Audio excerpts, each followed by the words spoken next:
The forest stood, a wall of black against the dying light. Wind rattled dead leaves, a skeletal choir. This was Whispering Woods, they called it, where stories died and nightmares were born. Tonight it echoed with the crunch of footsteps, not of animals, but of the brave or foolish. Three figures small against the encroaching darkness, their breath plumed white, the only warmth in this place. Liam, the leader, hefted his camera. Its night vision lens, a single eye, blinked into life. "Remember," he murmured, voice tight, "we're here for the legend, nothing else." Beside him, Maya shivered, but whether from cold or fear it was hard to say. Only Jake, ever the skeptic, seemed unafraid. His grin was a pale slash in the gathering gloom. "Right," he chuckled, a sound too loud in the stillness. "Just a legend, unless it eats us first." Liam shot him a look, but there was a tremor in his hand. Even Jake couldn't dismiss the feeling in this place, like something watched from the trees, waited. They were ghost hunters of a sort, not the kind who chatted with spirits, but those who chased the stories that haunted the forgotten corners of the world. Whispering Woods was their Everest, a place where people vanished, where whispers spoke of things unseen. Anything on the EMF? Maya's voice barely a whisper, the woods pressed in, the darkness alive. Liam shook his head, his eyes glued to the camera's viewfinder. Static flickered, the only movement besides their own. The air grew colder, the silence broken only by the rustling of unseen things. "Just a dead zone," Liam muttered. But his gaze darted to the side, catching a flicker of movement at the edge of the trees. Too fast, too fleeting to be sure, he zoomed in, the image blurring into static. There, for a moment, a shape. Tall, impossibly thin, gone as soon as he focused. "Did you see that?" His voice was a hushed rasp. Maya and Jake leaned closer, their breaths fogging the air. On the camera screen, nothing but the swaying branches and the endless whispering dark.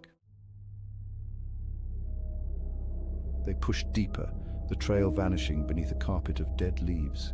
The moon, a pale ghost behind the clouds, offered no comfort.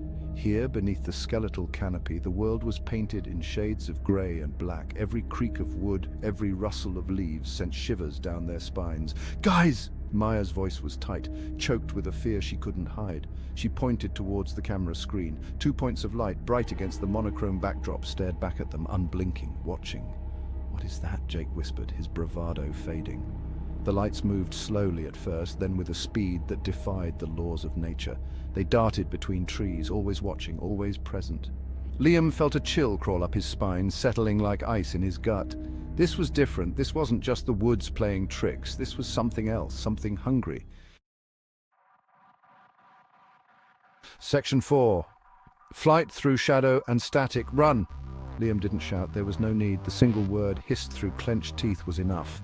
They were running before he finished the word.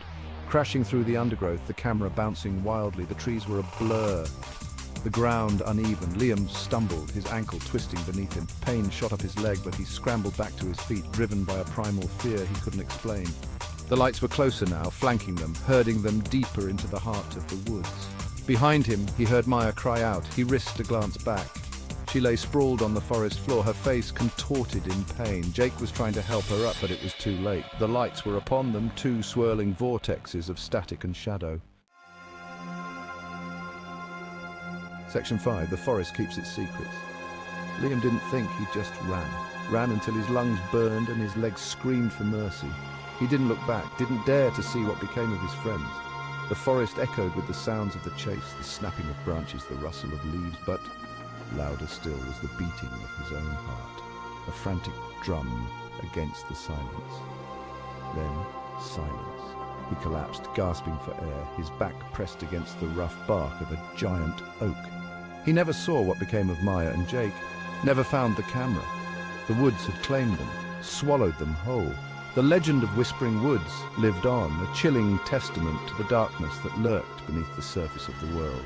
A darkness that watched, waited, and claimed those foolish enough to venture within its grasp.